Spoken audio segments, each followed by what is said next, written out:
Magandang gabi sa lahat mga mareng. Manood muna tayo ng balita. Dahil sa pananalasa ng super bagyong Karina at ng Habagat. Unahin natin ang matinding baha at ulan na sinabay. May sunog pa. Nasa front line ng balitang yan, si Gigi Malika. Mga mareng, ayan, tingnan nyo. Lubog ng Hanggang dibdib na yung baha. bahay sa Barangay Malinta sa Valenzuela.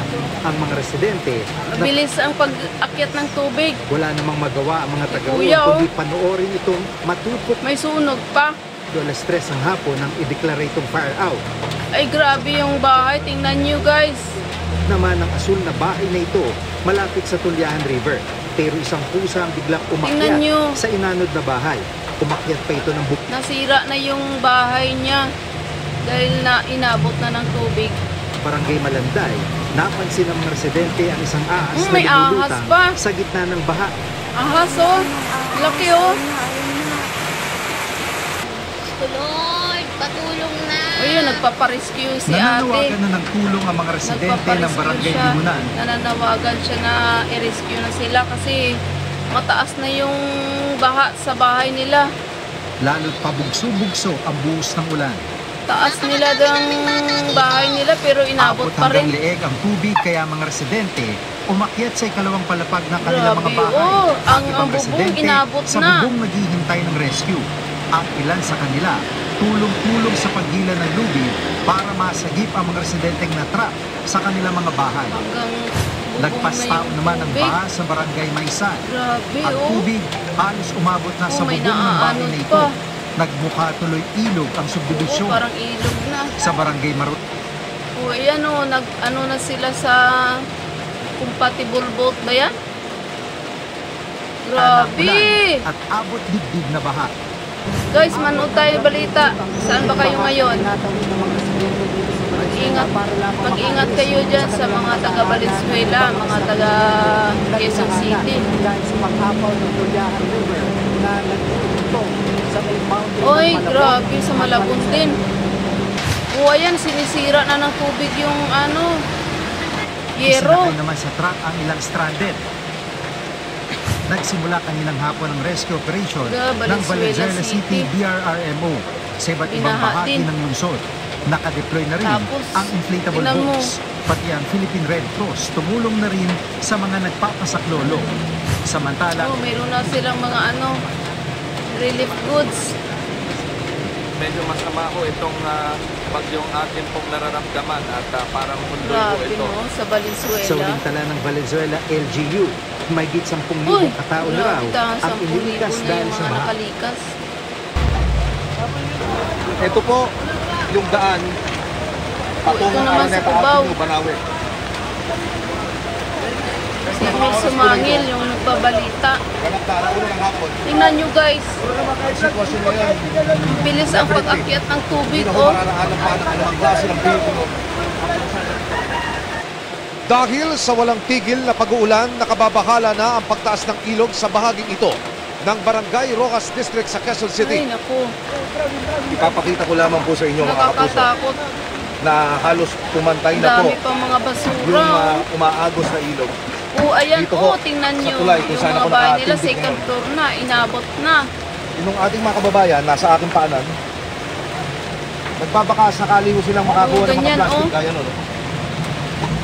At baka pagkakitaan pa ho. Ngayon, malalaman Nangangalakal na yung iba para lang may benta sila. Yan taas ang tubig ngayon. Kasi yung nakaraan kahapon, Si Kuya, siguro mga oh. hanggang bewang ka lang ba? Hanggang bewang. Ngayon ho, Ngayon, tao na. ito po naman ang sitwasyon ngayon sa kanto ng Kaliraya at Oo, ayan. Pagtubot. Mula ho roon sa tulay kung saan ako nakatindig, lumipat lang ako ng ilang hakbang. Si Kuya, oh, Yung yan, ilan oh. sa ating mga kababayan, nananatili po doon sa loob ng kanilang Tingnan mga mo yung bahay niya, second binabanggit ko floor na. ng ilan sa ating mga nakausap. Hindi pa naman sila nagpapa-rescue pero tignan nyo naman ho. Halos abot ako ng Sa mga bubungan. malapit na Yung ano antas yan. ng tubig. Sa mga malapit na mga Isang pamilya ang inabutan Sa mga namin creek. sinasak lolokan mula sa ikalawang palapag ng bahay. Ay, nire-rescue yung bata, oh. Nasentuhan po natin ngayon. Pati yung Habang ano, bumubuhos ang ulan. bata, oh. lahat po ng miyembro ng pamilyang nakatira sa bahay na yan ay mano-manong inire-rescue. Yung mga bahay Doon po, nila, meron mga na yero. volunteer group dito sa paanan ng bahay. Kaya nagkaroon ng... Kanina ko, senior citizen yung inilabas. Oo. Mga kasulog po, mga bata na. Ang kanilang pangamba, baka ho, tumaas ng sobra. Oo, ano rin yan ng tubig. Lumutubig na ito. Tumataas na, oh. Ay, kawawa naman. Dalawa pa raw. Mga kapuso, bata. kailangan mailigtas. Oo, bata. Takot. Eh, baby pa ito isa, oh. Sir, bakit po kayo nagpasya na magpa-rescue na ho? Tumatangkap po na kayo sa delikado. Delikado kasi yung bata Bakit? pag hindi na-rescue. Kamusta ko? Saan nyo sila isinilo ngayon? Dito po, pero pupunta po kami ng para siguro sa Evacuation center po. Sa gitna ng patuloy na pagtaas ng tubig, Kita mo, oh. Bilis yung ito po agos. yung isa sa sitwasyong ating dinamnan. Ito po, sa Barangay Roas District, Quezon City. Yung mga rescue, volunteer group, Ano sila sa lubid, Natali. nakahawak papunta roon sa lugar na para yun. hindi sila Para ho, madala ng sa tubig. pagkakang Nakahawak sila yung sa bahay. lubid. Kaya tayo po sa informasyon, hindi bababa sa 5 tao ang naroon ngayon at Tapos may susunod nagpaparescue pang bagyo. matapos umaipit. Sa tulong ng mga volunteer, isa-isang nailabas ang pamilyang natrap sa kanilang bahay. Samantala, nagsilbi namang evacuation center ng Holy Family Parish ng mahigit 800 individual mula sa Ang dami 3 nila barangay sa sa lugar, simbahan. kabilang ang Roas District. Ang dami na. Grabe po, sir. Grabe po. Parang seconds lang. Parang umilit ka lang. Tapos pagbalik mo, ayun na. Tingnan mo, oh, ang taas na. Nasa shock sila. Shock sila. Naging ano na, naging ilog na yung mga daan, yung mga kalsada.